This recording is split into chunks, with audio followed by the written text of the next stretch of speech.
Well, we're in a period of time where increasingly, first-time home buyers are being left, on the sidelines, unable to, get into the market.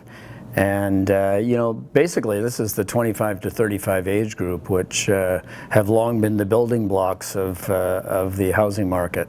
So a lot of the reasons that are given are obviously the inflated housing costs, particularly in centers like Vancouver and Toronto. But also things like qualifying for a mortgage, the amortization period has gone from 30 to 25 years. And probably one of the biggest factors for young buyers is the fact that it's difficult to get enough money together to get a reasonable down payment.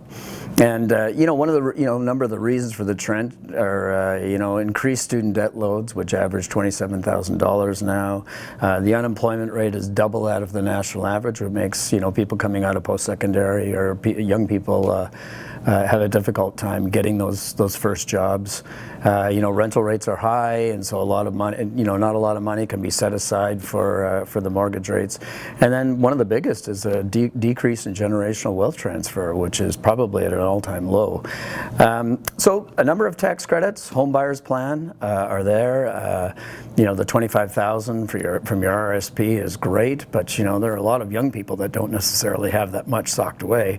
To increase it to $35,000, a number of economists are saying that, are questioning that move because apparently over half, or just under half, of the people who have taken advantage of the home buyers program are having a difficult time making their payments. So the Liberals have proposed a number of things. One is a national housing strategy to stimulate the housing party, which will include all parties' input and getting together and putting something together.